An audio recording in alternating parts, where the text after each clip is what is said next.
Sir, കഴിഞ്ഞ ദിവസം നിയമസഭയിലുണ്ടായ അങ്ങോട്ടും ഇങ്ങോട്ടുള്ള ഒരിക്കലും പാടില്ലാത്ത രീതിയിലുള്ള ഒരു മന്ത്രി വരെ പാട്ട് പാടുന്നു. സ്വർണം കട്ടത് സഖാക്കളാണെന്ന് പ്രതിപക്ഷം തിരിച്ച് പിന്നെ എന്ന് പറഞ്ഞാൽ ഒരു സഭയിൽ വേണ്ട മൊറാലിറ്റി എല്ലാം കളഞ്ഞുകൊണ്ടുള്ള അല്ലേ പ്രവൃത്തി. അതിനുശേഷം ഇവരെല്ലാവരും കൂടെ ഒരിക്കലും ഇല്ലാതെ ഭരണപക്ഷം ഇറങ്ങി വരുന്ന രംഗമാണ് കാണുന്നത്. അതിന് സാധാരണ വാക്കൗട്ട് നടത്തിയാൽ ഇറങ്ങി വരുന്നത് പ്രതിപക്ഷമാണ്, വാക്കൗട്ടിന് ശേഷം വന്നത് ഭരണപക്ഷമാണ്. അപ്പോൾ ഭരണപക്ഷം വരുന്നു. അപ്പോൾ അതിന് പ്രതിപക്ഷ നേതാവ് കളിയാക്കി പറഞ്ഞ എന്താണെന്നറിയോ? അവരടുത്ത് ഇനി പ്രതിപക്ഷം തിരിക്കാൻ പോവുകയാണ്, അതിന് മുമ്പുള്ള ട്രയൽ നടത്തിയാണ്. സാർ, ഇതെല്ലാം കഴിഞ്ഞ് വരുമ്പോൾ ഒരിക്കലും ഇല്ലാതെ ഈ ശ്രീമതി അല്ല, നമ്മുടെ ശൈലജ ടീച്ചർ, ക്ഷമിക്കുക, ശൈലജ ടീച്ചറാണ് മാധ്യമങ്ങളെ കാണുന്നത്. സാർ കണ്ടിട്ടുണ്ടാവും അവരെ മാധ്യമങ്ങളെ കണ്ട രംഗം. സാർ, എന്തുകൊണ്ട് ഇത് പാർട്ടി തന്നെ നിയോഗിച്ച അല്ലെങ്കിൽ പാർട്ടി തന്നെ അവർക്ക് കൊടുത്ത അസൈൻമെൻറ്റ് ആയിരിക്കാനാണ് സാധ്യത? കാര്യം സാധാരണ ഗോവിന്ദൻ മാസ്റ്ററോ അല്ലെങ്കിൽ അവരുടെ വേറെ തലപ്പൊക്കമുള്ള നേതാക്കളോ ആണ് ഇതിനെ എക്സ്പ്ലെയിൻ ചെയ്യുന്നത് എന്താണ് സംഭവിച്ചെന്നുള്ളത്. ഇവിടെ ഇന്നലെ ഇതിൻ്റെ സംഭവിച്ച കാര്യങ്ങളൊക്കെ ബഹുമാനപ്പെട്ട ശൈലജ ടീച്ചർ വളരെ ഭംഗിയായിട്ടാണ് അവതരിപ്പിച്ചത്. അപ്പോൾ പാർട്ടി പിണറായിക്ക് ശേഷം ഈ വരുന്ന തിരഞ്ഞെടുപ്പിൽ ഉയർത്തിക്കാട്ടാൻ പോകുന്ന ഒരു മുഖമാണോ ശൈലജ എന്നൊരു തോന്നൽ നമ്മൾ രാഷ്ട്രീയ വിദ്യാർത്ഥികൾക്ക്, എന്നെ പോലെയുള്ള രാഷ്ട്രീയ വിദ്യാർത്ഥികൾ അത് പറയുന്നതിൽ തെറ്റുണ്ടോ? കാര്യം ഒന്നുകൂടെ സാർ, സ്ത്രീ വിഷയ കഥകൾ ഇങ്ങനെ തങ്ങി നിൽക്കും, അവരെ ഭാവനയെ വരെ സ്ഥാനാർത്ഥിയാക്കാൻ ആലോചിക്കുന്നു എന്ന് പറയുന്നു. എന്ത് തോന്നുന്നു സാർ? അല്ല, ഇതിപ്പം ശൈലജ ടീച്ചർ വന്നു സംസാരിച്ചു, അതുകൊണ്ട് ശൈലജ ടീച്ചറിനെ മുഖ്യമന്ത്രി സ്ഥാനത്തേക്ക് ഉയർത്തിക്കാട്ടുമെന്ന് ഞാൻ കരുതുന്നില്ല. അത് ശരിയാണ്. രണ്ട്, ഇപ്പോഴത്തെ പ്രത്യേക സാഹചര്യത്തിൽ വീണ്ടും അവർ ഭരണ തുടർച്ച എന്നാണ് പറയുന്നത്. ഭരണ തുടർച്ച ഉണ്ടെങ്കിൽ മുഖ്യമന്ത്രി വേണ്ടേ? ആ മുഖ്യമന്ത്രി പിണറായി വിജയൻ തന്നെയായിരിക്കും. പിണറായി വിജയൻ്റെ നേതൃത്വത്തിൽ തന്നെയായിരിക്കും ഇടതുപക്ഷം 2026 തെരഞ്ഞെടുപ്പിനെ നേരിടുന്നത്. ശൈലജ ടീച്ചറെ അവിടെ വന്നൊരു അസൈൻമെൻറ്റ് കൊടുത്തു, പറഞ്ഞു, പോയി അതിനപ്പുറത്തൊരു രാഷ്ട്രീയ പ്രാധാന്യം ഞാൻ അതിന് കാണുന്നില്ല. ഒരു സീനിയർ നേതാവ് എന്നുള്ള നിലയിൽ ശൈലജ ടീച്ചറിനോട് ഈ കാര്യങ്ങൾ വിശദീകരിക്കാൻ പറഞ്ഞു. കൃത്യമായിട്ട് ഒരു ഹോംവർക്ക് ചെയ്ത് പോകുന്ന പാർട്ടിയാണ് CPM. അതുകൊണ്ട് അതിനപ്പുറത്തൊരർത്ഥം എനിക്ക് അതിൻ്റെ അത് തോന്നുന്നില്ല. അതായത് അപ്പോൾ സാറ് പറയുന്നത് നമ്മൾ കരുതുന്ന പോലെ ശൈലജ ടീച്ചറുടെ മുഖം കാണിച്ച് അപ്പോൾ ഇവർ വോട്ട് തേടാൻ പോകുന്നില്ല എന്നാണ്. നമ്മൾ മനസ്സിലാക്കുന്നത് ശൈലജ ടീച്ചറെ നിർത്തി, സാറിന് ഓർമ്മയുണ്ട്, സുശീല ഗോപാലിനെ കാണിച്ചിട്ട് അടുത്ത വനിതാ മുഖ്യമന്ത്രി, അതിനുമുമ്പ് ഗൗരിയമ്മയെ കാണിച്ചിട്ട് വനിതാ മുഖ്യമന്ത്രി എന്ന് പറഞ്ഞ് വോട്ട് പിടിച്ചൊരു പാർട്ടിയാണ് ഈ പാർട്ടി. അപ്പോൾ അതേപോലെ ഈ പറയുന്ന ശൈലജ ടീച്ചറുടെ മുഖം കാണിച്ച് അവർ വോട്ട് തേടാൻ ശ്രമിക്കില്ല എന്ന് നമുക്ക് കരുതേണ്ടതുണ്ടോ? ഗൗരിയമ്മയുടെ മുഖം കാണിച്ച് KR ഗൗരി ഭരിച്ചിടും എന്ന് പറയുമ്പോൾ ഗൗരിയമ്മയ്ക്ക് അത്രമാത്രം സ്വാധീനം കേരളത്തിലെ പൊതുസമൂഹത്തിലുണ്ട്. അപ്പം ഗൗരിയമ്മയെ മുന്നേ നിർത്തുമ്പോൾ അതിനകത്തൊരർത്ഥമുണ്ട്. കാരണം ഗൗരിയമ്മ 1964 പാർട്ടി ഉണ്ടായ കാലം തൊട്ട് അതിൻ്റെ നേതൃരംഗത്ത് നിന്ന ആളാണ്. അതുപോലെ തന്നെ 1957 അവിഭക്ത കമ്മ്യൂണിസ്റ്റ് പാർട്ടി അധികാരത്തിൽ വരുമ്പോൾ മന്ത്രിയായിരുന്ന ആളാണ്. ഗൗരിയമ്മയ്ക്ക് വളരെ ത്യാഗപൂർണ്ണമായൊരു ചരിത്രം കമ്മ്യൂണിസ്റ്റ് പാർട്ടി ചരിത്രത്തിലുണ്ട്. അപ്പോൾ അതുകൊണ്ട് ഗൗരിയമ്മയുടെ ഒരു ഇമേജ് ശൈലജ ടീച്ചറുമായിട്ട് താരതമ്യപ്പെടുത്തുന്നതിനകത്ത് അർത്ഥമില്ല, നമ്പർ 1. നമ്പർ 2, ശൈലജ ടീച്ചർക്ക് അത്രമാത്രം സ്വാധീനമുണ്ട് കേരള സമൂഹത്തിലെ എങ്കിൽ തീർച്ചയായിട്ടും വടകര കഴിഞ്ഞ പ്രാവശ്യം 2024 നടന്ന പാർലമെൻറ്റ് തെരഞ്ഞെടുപ്പിൽ ശൈലജ ടീച്ചർ സ്ഥാനാർത്ഥിയായിരുന്നു. ഷാഫി പറമ്പിൽ എന്ത് ഭൂരിപക്ഷമാണ് കിട്ടിയത്? ഒക്കോട്ടെ, നല്ല കടുത്ത ഒരു മത്സരം ശൈലജ ടീച്ചർക്ക് അവിടെ നടത്താൻ കഴിഞ്ഞിരുന്നുവെങ്കിൽ, അതിലെങ്കിൽ ഷാഫി പറമ്പിൽ വളരെ നാരോ മെജോറിറ്റിയിലാണ് ജയിച്ചു വന്നിരുന്നത് എങ്കിൽ നമുക്കത് പറയാമായിരുന്നു. അപ്പോൾ വടകര പോലും കാര്യമായൊരു സ്വാധീനം അത്തരത്തിൽ ശൈലജ ടീച്ചർക്ക് ഉണ്ടാക്കാൻ കഴിഞ്ഞിട്ടില്ല. 2, ശൈലജ ടീച്ചർ കേരളത്തിലെ മുഖ്യമന്ത്രിയാകും എന്ന് പറഞ്ഞ് ആളുകളുടെ എല്ലാം ചിന്ത തിരിച്ചു വിട്ടിട്ട് അങ്ങനൊരു മുഖ്യമന്ത്രി സ്ഥാനാർത്ഥി ഉയർത്തി കാട്ടി CPMന് അധികാരത്തിൽ വരാം എന്ന് മോഹിക്കേണ്ട കാര്യമില്ല. അത്രമാത്രം ഒരു പ്രാധാന്യം ശൈലജ ടീച്ചർക്കുണ്ടെന്ന് ഞാൻ കരുതുന്നില്ല. അല്ല സാർ, അതിൽ ഒരു അടവ് നയം നമുക്ക് കണ്ടുകൂടെ? അതായത് ശൈലജ ടീച്ചറിനെ കാണിക്കുക, ശൈലജ ടീച്ചർ ഈ രണ്ടാമത് ജയിച്ചിട്ട് അവർ ജയിച്ചത് മട്ടന്നൂരാണ്. മട്ടന്നൂർ പോലൊരു സ്ഥലത്ത് അവർ ജയിച്ച ഏറ്റവും കൂടിയ ഭൂരിപക്ഷത്തിൽ ജയിച്ച ഒരു MLA ആണ്. എന്നിട്ട് അവർക്ക് ഒരു സീറ്റും ഒന്നും കൊടുത്തില്ല. അതുപോലെ തന്നെ സാറ് പറയുന്ന പോലെ അവരിപ്പോൾ പറഞ്ഞിരിക്കുന്നത് പിണറായി വിജയൻ എന്ന് പറയുന്ന അവരുടെ മുഖ്യമന്ത്രി ഈ ഇലക്ഷൻ നയിക്കട്ടെ എന്ന് പറയുമ്പോൾ അതിനകത്തൊരു സാധനം കൂടെ ഉൾക്കൊള്ളുന്നുണ്ട്. അതായത് പിണറായി വിജയൻ തന്നെ കാട്ടിക്കൂട്ടിയിട്ടുള്ള ഒരുപാട് വിക്രിയകൾ ഈ ഭരണകാലത്തുണ്ട്. അപ്പോൾ അതിനെ ഒരു പാർട്ടി കമ്മിറ്റിക്കകത്ത് പോലും അദ്ദേഹത്തിനെ വിമർശിക്കാൻ ഈ പാർട്ടി അംഗങ്ങൾ കഴിഞ്ഞിട്ടില്ല. അപ്പോൾ അല്ലയോ ബഹുമാനപ്പെട്ട നേതാവേ, അല്ലയോ ബഹുമാനപ്പെട്ട പിണറായി വിജയ, താങ്കൾ തന്നെ ഇത് നേരിട്ട് കണ്ടോളൂ എന്ന് പറഞ്ഞ് പാർട്ടി കൊടുക്കുന്ന പണിയായിട്ട് നമുക്കതിനെ കണ്ടുകൂടെ? അത് 1. 2, ഈ പറയുന്ന പോലെ പിണറായി വിജയന് പണി കൊടുക്കുന്നതോടൊപ്പം തന്നെ ചിലപ്പോൾ ജയിച്ച് വന്നാൽ അല്ലെങ്കിൽ ജയിച്ച് വരുമ്പോഴത്തേക്ക് പാർട്ടി ഒരു തീരുമാനം എടുക്കുകയാണ്, ഇദ്ദേഹത്തിനെ മുഖ്യമന്ത്രി ആക്കാതിരിക്കട്ടെ, എന്നാലും ഇദ്ദേഹത്തിൻ്റെ മുഖം കണ്ടാൽ വോട്ട് കിട്ടൂല എന്ന് പാർട്ടിക്ക് പൂർണ്ണമായ ബോധ്യമുള്ളത് കൊണ്ടല്ലേ ശൈലജ ടീച്ചറെ കൂടി പൊക്കി കാണിക്കുന്നതെന്ന് ചിന്തിച്ചുകൂടെ? അതിൽ തെറ്റുണ്ടോ? കാര്യം ജനങ്ങൾക്ക് അത്രയും ആൻറ്റി ഇൻകംബൻസി ഫാക്ടർ ഉണ്ട്. മുഖ്യമന്ത്രി പിണറായി വിജയന് ഇഷ്ടമല്ല. ആൻറ്റി ഇൻകംബൻസി ഉണ്ടെന്നുള്ള കാര്യം പകൽ പോലെ വ്യക്തമാണ്. എന്നത്തെ സംശയിക്കേണ്ട കാര്യം എന്താണ്? പക്ഷേ ഒരു കാലത്ത് 2016 തെരഞ്ഞെടുപ്പിൽ ഇടതുപക്ഷം ഉയർത്തി കാണിച്ചത് VS അച്യുതാനന്ദനെയാണ്. VS അച്യുതാനന്ദൻ എവിടെയാണ് നിൽക്കുന്നത്, ശൈലജ ടീച്ചർ എവിടെയാണ് നിൽക്കുന്നത് സാർ, മനസ്സിലായി. ഞാൻ ഈ പൊക്കത്തിൻ്റെ കാര്യമല്ല പറയുന്നത്, ഈ തലപ്പൊക്കമുള്ള നേതാവിൻ്റെ കാര്യമല്ല പറയുന്നത്. കാര്യം ശൈലജ ടീച്ചർ എന്ന് പറയുന്ന മന്ത്രി, ആരോഗ്യമന്ത്രിക്ക് ഒരു പേരുണ്ടായിരുന്നു, അവരുടെ നല്ല പേരെടുത്ത ഒരു മന്ത്രിയായിരുന്നു.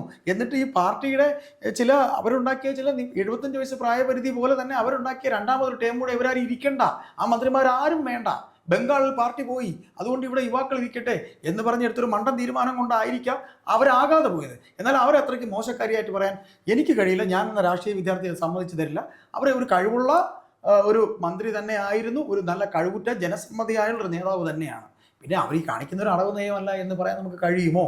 കാര്യം കമ്മ്യൂണിസ്റ്റ് പാർട്ടിയാണ് സാർ, അവർ ചെയ്യില്ലേ എന്നൊരു സംശയം എനിക്ക് സ്വാഭാവികമായി ഉണ്ടായി പോകുന്നു. അല്ല, അതിനകത്ത് കുഴപ്പമില്ല. പക്ഷേ ഒന്നാം പിണറായി സർക്കാരിലുണ്ടായിരുന്ന കഴിവുള്ള മന്ത്രിമാർ ശൈലജ ടീച്ചർ മാത്രമായിരുന്നില്ല, എല്ലാവരും ഉണ്ടായിരുന്നു. പിന്നെ എല്ലാവരും അല്ല, സുധാകരൻ ഉണ്ടായിരുന്നു, ജി സുധാകരൻ ഉണ്ടായിരുന്നു, പലരും ഉണ്ടായിരുന്നു, തോമസ് ഐസക് ഉണ്ടായിരുന്നു. അപ്പോൾ അതിനകത്തുള്ള ഒരു പ്രശ്നം വെച്ചാൽ ശൈലജ ടീച്ചർ അടക്കമുള്ള നല്ലൊരു ടീം അന്ന് ഒന്നാം മന്ത്രിസഭയിലെ പിണറായി മന്ത്രിസഭയിൽ ഉണ്ടായിരുന്നത് കൊണ്ടാണ് ആ മന്ത്രിസഭ വലിയ പരിക്കേക്കാതെ പോയത്. പിന്നെ അവസാനം അധികാരത്തിൽ വന്നത് അതുകൊണ്ട് മാത്രമല്ല, കോവിഡ് വന്നതുകൊണ്ടും കിറ്റ് കൊടുത്തതുകൊണ്ടാണ്. അത് വളരെ ലളിതമായ അതൊക്കെയാണല്ലോ ഒരു ബേസിക്കായുള്ള റീസൺ. അതായിരിക്കാം ഇവിടെ ഇപ്പോഴേ ശൈലജ ടീച്ചറാണ് ഞങ്ങളെ നയിക്കുന്നത് എന്ന് CPM പറഞ്ഞാൽ ആ ഒരു പേരിൽ മാത്രമായി CPMന് അധികാരത്തിൽ വരാൻ കഴിയും. ആൻറ്റി ഇൻകുംബൻസിയെ അതിജീവിച്ച് ശൈലജ ടീച്ചറുടെ ഇമേജിൽ CPMന് അധികാരത്തിൽ വരാൻ കഴിയുമെന്ന് ഞാൻ കരുതുന്നതേ ഇല്ല. അവരങ്ങനെ പറയില്ല, അവർ പറയില്ല, പറയാതെ പറയുന്നത്, അതായത് അവരെ മുഖ്യമന്ത്രിയൊന്നും ആക്കില്ല.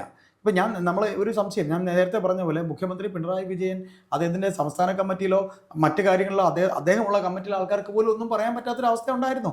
അവിടെ അദ്ദേഹം കാട്ടിക്കൂട്ടിയ വിക്രിയകൾ അദ്ദേഹം തന്നെ അറിയട്ടെ എന്ന് കൂടെ കരുതി ആയിരിക്കില്ലേ നിങ്ങൾ തന്നെ നയിച്ചോ എന്ന് പറയുന്നത്? അങ്ങനെ ചിന്തിച്ചൂടെ? നമുക്ക് പാർട്ടി കൊടുക്കുന്നൊരു പണിയായിട്ട് കണ്ടൂടെ? അല്ലാതെ ഇവിടെ പാർട്ടിയും പിണറായി വിജയനെയും വ്യത്യസ്തമായിട്ട് കാണേണ്ട കാര്യമില്ല.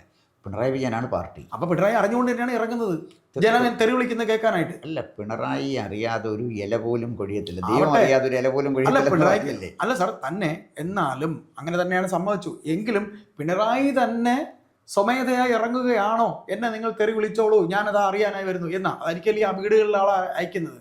ഈ സ്വർണ്ണക്കൊള്ള നടന്നതിൽ പാർട്ടി അംഗങ്ങളെ അയക്കുമല്ലേ, എന്താ ഞങ്ങൾക്ക് പറ്റിപ്പോയി തെറ്റ് ക്ഷമിക്കൂ എന്ന് പറയുന്നത്? അതുകൊണ്ടായില്ലേ?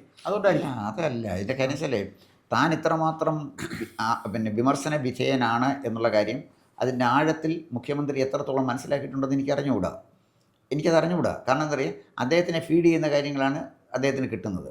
അതല്ലെങ്കിൽ തൻ്റെ ചുറ്റും നിൽക്കുന്ന ഉദ്യോഗസ്ഥന്മാരെ അതിജീവിച്ച് ജനവികാരം അറിയാൻ കഴിയുന്ന ഒരു മുഖ്യമന്ത്രി ആ മുഖ്യമന്ത്രി ആകണമെങ്കിൽ ഉമ്മൻചാണ്ടി എന്താണ് ചെയ്തത്? അത് നമ്മൾ അല്ല, ഉമ്മൻചാണ്ടി പിന്നെ എന്താ ജനസമ്പർക്കം നടത്തി. അപ്പോൾ ജനസമ്പർക്കം എങ്ങനെയാണ് ഉമ്മൻചാണ്ടി നടത്തിയത്? ഉമ്മൻചാണ്ടി ജനസമ്പർക്കം നടത്തിയത് കോൺഗ്രസിനെ മാറ്റി നിർത്തിയിട്ടാണ്. കോൺഗ്രസിനെ മാറ്റി നിർത്തിയിട്ടാണ്. നേരെ ജനങ്ങളിലേക്ക് ചെല്ലുന്നു. രാവിലെ തുടങ്ങുന്ന ജനസമ്പർക്കം പിറ്റേ ദിവസം രാവിലെയാണ് അവസാനിക്കുന്നത്. ഒരു കരിക്ക് മാത്രം കുടിച്ചിട്ട് മുഖ്യമന്ത്രി നിൽക്കുകയാണ്. ഒരു സെക്യൂരിറ്റി ഇല്ല. മുഖ്യമന്ത്രിയുടെ അടുത്തെല്ലാം തോളെ കൈയിടാം, പോക്കറ്റിൽ കൈയിടാം, കടലാസ് കൊടുക്കാം, അപ്പത്തന്നെ എഴുതി വാങ്ങിക്കാം, ചെവി കാര്യം പറയാം, കെട്ടിപ്പിടിക്കാം. ഒരു മനുഷ്യൻ ചുമ്മാ അവിടെ നിൽക്കുക, ജനങ്ങളുടെ ഇടയിൽ നിൽക്കുകയാണ് കേരളത്തിലെ മുഖ്യമന്ത്രിയായിരുന്ന ഉമ്മൻചാണ്ടി. അവിടെ നിന്ന് അദ്ദേഹം പരാതി സ്വീകരിക്കുകയാണ് ചെയ്തത്. അപ്പോൾ ജനങ്ങളിലേക്ക് പെട്ടെന്ന് ഉമ്മൻചാണ്ടി ഇറങ്ങിച്ചെന്നു. എന്താണ് ഉമ്മൻചാണ്ടി ജനസമ്പർക്ക പരിപാടി നടത്തിയത്? ഉമ്മൻചാണ്ടിക്ക് ഒരു കാര്യം അറിയാം, തൻ്റെ പാർട്ടിയായ കോൺഗ്രസ്സുകാരിലൂടെ ജനങ്ങളിലേക്ക് ഇറങ്ങി ചെല്ലുക എളുപ്പമല്ല. അത് മുഖ്യമന്ത്രിക്ക് നന്നായിട്ട് അറിയാം. ഒന്ന്. രണ്ട്, കോൺഗ്രസിനെ മാത്രം ആശ്രയിച്ച് തനിക്ക് അധികാരത്തിൽ തിരിച്ചു വരാൻ കഴിയില്ല. കാരണം തമ്മിൽ തെല്ലുന്നൊരു പാർട്ടിയാണ് കോൺഗ്രസ്. അതുകൊണ്ട് തന്നെ മുഖ്യമന്ത്രി കോൺഗ്രസ് ഇല്ലാതെ, ഉദ്യോഗസ്ഥ വൃന്ദമില്ലാതെ, ബ്യൂറോക്രസിയുടെ തടസ്സമില്ലാതെ നേരെ ജനങ്ങളിലേക്ക് ഇറങ്ങി ചെല്ലുന്നു, ജനങ്ങളുടെ പരാതി വാങ്ങിക്കുന്നു. അതിനകത്ത് മുഖ്യമന്ത്രി ഉത്തരവിടുന്നു.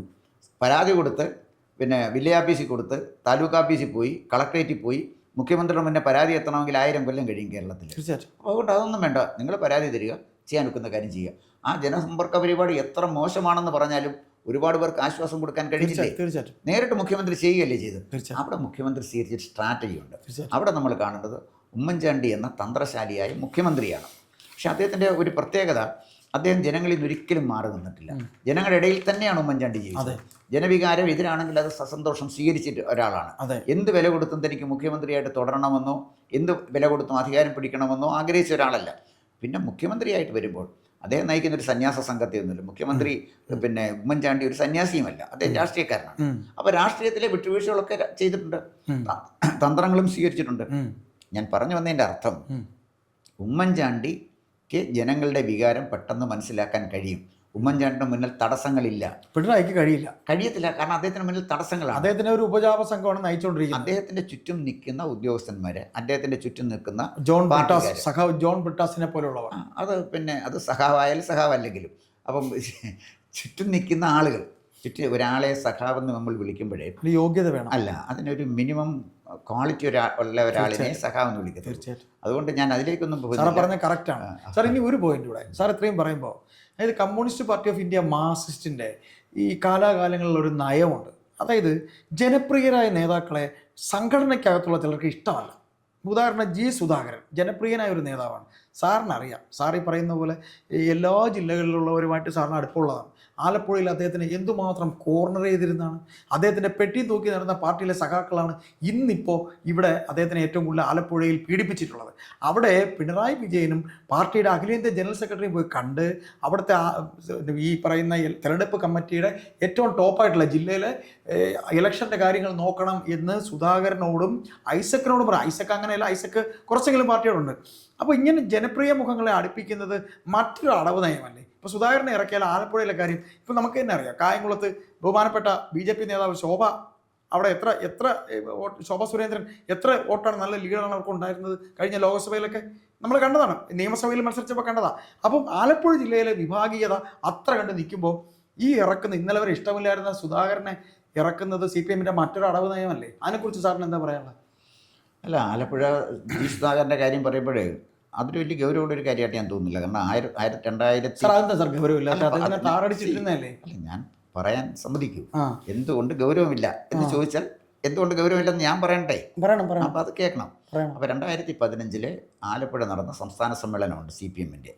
ആ സംസ്ഥാന സമ്മേളനത്തിൽ VS അച്യുതാനന്ദനെ പ്രകാശ് കാരാട്ടിനെ മുന്നിലിരുത്തിക്കൊണ്ട് നടത്തിയ അസഭ്യവർഷം എന്ന് പറഞ്ഞാൽ പോലെ കടുത്ത വിമർശനം, അസഭ്യവർഷം എന്നുള്ളതല്ല ശരി, അദ്ദേഹം പിന്മേൽ അസഭ്യവർഷമല്ല, അദ്ദേഹത്തിന്റെ മുന്നേ ഇരുത്തിക്കൊണ്ടുള്ള കടുത്ത വിമർശനം, ഒരു നേതാവിനും താങ്ങാനൊക്കാത്ത വിമർശനമാണ് നടത്തിയത്. തീർച്ചയായിട്ടും. അവസാനം അവിടെ എന്താ സംഭവിച്ചത്? അല്ല, അദ്ദേഹം ആ സമ്മേളനത്തിൽ നിന്ന് ബഹിഷ്കരിച്ചു പോയി. എണീറ്റ് പോയി എന്ന് പറഞ്ഞാൽ സമ്മേളനം ബഹിഷ്കരിച്ചു പോയി.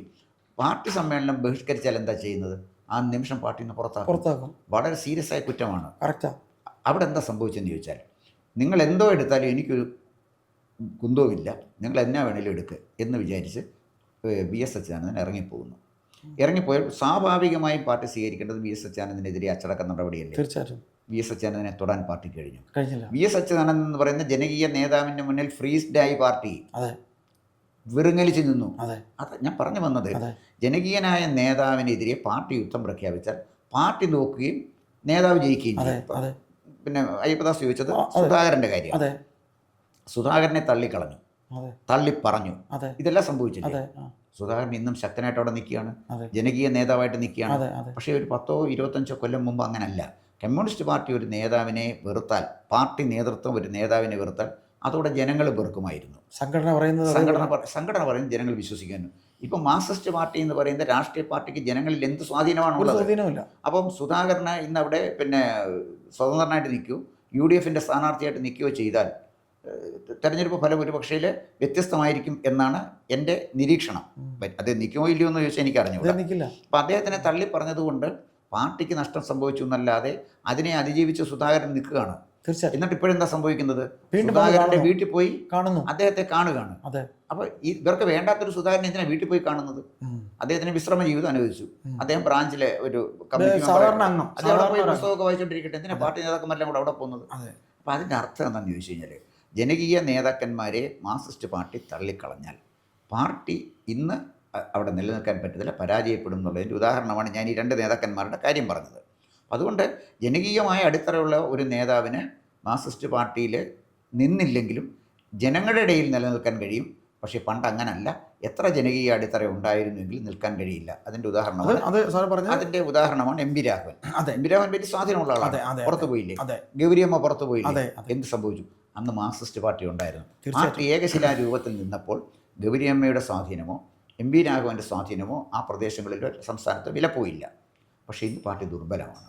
ഇന്ന് ഏതൊരു പാർട്ടി വിട്ടുപോകുന്ന ഒരാളാണെന്ന് പറഞ്ഞാൽ ഇപ്പോൾ പാർട്ടി നേതാക്കന്മാരെല്ലാം കൂടെ പോയി വിട്ടുപോകല്ലേ എന്ന് പറഞ്ഞാൽ അദ്ദേഹത്തിൻ്റെ വീട്ടിൽ പോയി കാണുകയാണ്. പണ്ട് അങ്ങനെ രീതി മാറി. മാറിയില്ലേ? അതെ. പാർട്ടിക്കെതിരെ സാറ് ഒരു വാക്ക് പറയുന്നത് പറഞ്ഞാൽ ഇത്തരത്തിൽ പുറത്ത് ഞാൻ പോകില്ലായിരുന്നു. ചോദിക്കുന്നത് ഇത്തരത്തിൽ സുധാകരനെ ഐസക്കിനെയും കൊണ്ടുവരുന്നത് പാർട്ടിക്ക് നേട്ടമാകുമോ? അപ്പോൾ സുധാകരനെ ഐസക്കിനെ പാർട്ടിയുടെ ഇതിലേക്ക് ആലപ്പുഴയിൽ കൊണ്ടുവന്ന് നേട്ടമാകും. നേട്ടമാകും. നമ്മൾ എന്തെല്ലാം കുറ്റം അതാണ് സാർ പറഞ്ഞാലും എൻ്റെ ചോദ്യം. അല്ല, തീർച്ചയായിട്ടും കുറ്റം പറഞ്ഞാലും തോമസ് ഐസക്ക് സമർത്ഥനായ ഒരു ധനമന്ത്രിയായിരുന്നു. അതെ അതെ അതെ. പക്ഷെ ഒരിക്കലും ബാലഗോപാലിന് അങ്ങനെ ആകാൻ കഴിഞ്ഞില്ല. കാരണം അദ്ദേഹം വളരെ അൺപോപ്പുലറായി. അതെ അതെ. ഇപ്പം തന്നെ ഐഷ പൂറ്റി വരുന്ന കണ്ടപ്പോഴത്തേക്ക് ഇവരെല്ലാം ആകെ ഭയക്കുന്നുണ്ട്. ഐഷ പൂറ്റി വരട്ടെ, അതെ. അവിടെ മത്സരിക്കട്ടെ, അതെ. ഞങ്ങൾ ഇതിനെ നേരിടുമെന്ന് പറയാൻ ഒരു ആത്മവിശ്വാസം എന്തുകൊണ്ട് പാർട്ടിക്കില്ല? ഇതുവരെ ആരും പറഞ്ഞിട്ടില്ല. അതാണ് പ്രശ്നം. ഇവിടെ ബേസിക് പ്രോബ്ലം എന്ന് പറഞ്ഞാൽ മാർക്സിസ്റ്റ് പാർട്ടി വല്ലാതെ തളർന്നു പോയി. ഇപ്പോൾ അവർക്ക് പിടിവല്ലിയില്ല. ത്രിപുര പോയി, ബംഗാൾ പോയി, കേരളം പോകാൻ തുടങ്ങുന്നു എന്ന് തന്നെയാണ് എൻ്റെ ഉത്തമമായ വിശ്വാസം. തീർച്ചയായിട്ടും ഈ ഇലക്ഷൻ്റെ ഗതി മാർക്സിസ്റ്റ് പാർട്ടിക്ക് ഒരു തിരിച്ചുവരവിനുള്ള സാധ്യത അത്ര എളുപ്പമല്ല. ഇല്ലയെന്ന് ഞാൻ പറയില്ല, കാരണം തിരഞ്ഞെടുപ്പ് ഇനിയും 2 മാസം കഴിഞ്ഞേ ഉള്ളൂ. അതുകൊണ്ട് അത്ര എളുപ്പമല്ല എന്നാണ് എൻ്റെ വിശ്വാസം. സാർ, ഒരു കാര്യം കൂടെ, ഈ ജനപ്രിയരായ നേതാക്കളെ എന്തുകൊണ്ട് ഈ പാർട്ടി സംഘടന ഇങ്ങനെ കണ്ടങ്ങ് വെറുക്കുന്നു? കാര്യം ജനപ്രിയരായ, ഇപ്പം നമ്മൾ VS-ൻ്റെ കാര്യം പറഞ്ഞു, ജനപ്രിയതയാണ് അദ്ദേഹത്തിനെ പാർട്ടിക്ക് വല്ലാതെ അസ്വസ്ഥമാക്കുന്നത്. സുധാകരൻ്റെ കാര്യം പറഞ്ഞു, പാർട്ടിക്ക് വല്ലാത്ത അസ്വസ്ഥത വന്നു. സുരേഷ് കുറുപ്പിൻ്റെ കാര്യം പറയുമ്പോൾ പാർട്ടിക്ക് അസ്വസ്ഥത വരുന്നുണ്ട്. ഇങ്ങനെ നിരവധി നേതാക്കൾ, ഇപ്പോൾ TJ ആഞ്ചലോസിനെ വരെ പാർട്ടിയിൽ നിന്ന് പുറത്താക്കിയത് അദ്ദേഹത്തിന് ജനങ്ങൾക്കിടയിലുള്ള ഒരു ഇതാണ്, ആ ഒരു ഇഷ്ടമാണ്. സാർ, അപ്പോൾ communist party of India Marxist sir പറയുന്ന പോലെ മാറി എന്ന് പറയുമ്പോഴും അവരുടെ ഇരുമ്പ് ചട്ടക്കൂട്, അതിനൊരു മാറ്റവും ഇനിയും വന്നിട്ടില്ല എന്ന് ജനം മനസ്സിലാക്കേണ്ടതല്ലേ? അവരൊരു വല്ലാത്ത ഇരുമ്പ് ചട്ടക്കൂട് തന്നെയല്ലേ അവരുടെ സംഘടന എന്ന് പറയുന്നത് കൂടെ ഒന്ന് മനസ്സിലാക്കേണ്ടതല്ലേ? അതിന് തിരുത്തിയതാണ് ജനം VS-നെ കൊണ്ടുവന്നത്. അല്ല, അയ്യപ്പദാസ് പറഞ്ഞ ഇരുമ്പ് ചട്ടക്കൂട് ഇന്ന് തുരുമ്പെടുത്തു. തുരുമ്പ് ബാധിച്ച പിന്നെ ഇരുമ്പ് ചട്ടക്കൂടിൻ്റെ സ്ഥിതി ഇന്ന് പൊടിഞ്ഞു പോകത്തില്ലേ? അത് പൊടിഞ്ഞു പോയി കഴിഞ്ഞിരിക്കുന്നു. ഇരുമ്പ് ചട്ടക്കൂടൊന്നും ഇല്ല ഇവിടെ. തുരുമ്പെടുത്ത ഒരു ഇരുമ്പ് ചട്ടക്കൂട് നിസ്സാരമായ ഒരു കാറ്റടിച്ചാൽ പോലും കൊഴിഞ്ഞു പോകും. അതാണ് സ്ഥിതി. എന്നോട് ചോദിച്ചാൽ മറ്റൊരു ചോദ്യം, ജനപ്രിയരായ നേതാക്കന്മാരെ എന്തുകൊണ്ട് മാർക്സിസ്റ്റ് പാർട്ടി ഒഴിച്ചു നിർത്തുന്നു? എന്നും മാർക്സിസ്റ്റ് പാർട്ടി തന്ത്രം അതാണ്. പ്രാദേശിക നേതാക്കന്മാർക്ക്, അല്ലെങ്കിൽ സംസ്ഥാന നേതാക്കൾ, ഇപ്പോൾ പ്രദേശത്ത് ഒരു സമർത്ഥനായ നേതാവ് വരികയാണ്, അപ്പം തന്നെ അവനെ തകർത്ത് കളയും. ജില്ലയിലൊരുത്തം വരുന്നു, അവനെ തകർക്കും. സംസ്ഥാനത്തൊരുത്തം വരുന്നു, തകർക്കും. എപ്പോഴും പാർട്ടി നേതൃത്വം ആഗ്രഹിക്കുന്നത് പാർട്ടിയേക്കാൾ നേതാവ് വളരരുത് എന്ന് പറയുമ്പോൾ പാർട്ടി ആരാണ്? പാർട്ടി നേതാവാണ്. പാർട്ടി നേതാവ് നിന്നാൽ ജയിക്കും? ഇവിടെ ജയിക്കത്തുമില്ല. അപ്പം അവിടെ സംഭവിക്കുന്ന ഒരു കാര്യം എന്താണെന്ന് ചോദിച്ചു കഴിഞ്ഞാൽ, പാർട്ടിയേക്കാൾ ഒരാൾ വളരാൻ പാടില്ല എന്ന് പാർട്ടി നേതൃത്വം ആഗ്രഹിക്കുന്നത് അവരുടെ നിയന്ത്രണത്തിൽ നിൽക്കുന്ന, അവരാഗ്രഹിക്കുന്ന പോലെ പറയുന്ന, അവരാഗ്രഹിക്കുന്ന പോലെ പ്രവർത്തിക്കുന്ന ഒരു നേതാവിന് മാത്രമേ മാർക്സിസ്റ്റ് പാർട്ടിയിൽ ഇടമുള്ളൂ എന്ന് അർത്ഥശങ്കയ്ക്കിടയില്ലാത്ത വിധത്തിൽ പാർട്ടി പല പ്രാവശ്യം തെളിയിച്ചിട്ടുണ്ട്. ഇന്നും പാർട്ടിയുടെ മനോഭാവത്തിൽ അടിസ്ഥാനപരമായ മാറ്റം വന്നിട്ടില്ല. പക്ഷേ ജനങ്ങളുടെ സമീപനത്തിലും മനോഭാവത്തിലും മാറ്റം വന്നു. അത് കമ്മ്യൂണിസ്റ്റ് പാർട്ടി കണ്ടറിയാനും മനസ്സിലാക്കാനും ഉൾക്കൊള്ളാനും കാലതാമസമെടുത്തു. അതിൻ്റെ ഫലം 2026 പാർട്ടിക്ക് കൊടുക്കേണ്ടി വരും എന്നുള്ള കാര്യത്തിൽ എനിക്ക് തർക്കമൊന്നുമില്ല. Thank you. കൂടുതൽ വാർത്തകളും വിശേഷങ്ങളും നേരിട്ട് ലഭിക്കാൻ ജനങ്ങളിൽ നിന്ന് ജനങ്ങളിലേക്ക് ജനഭൂമി ന്യൂസ് സബ്സ്ക്രൈബ് ചെയ്യൂ. ബെൽ ബട്ടൺ അമർത്താനും മറക്കരുത്.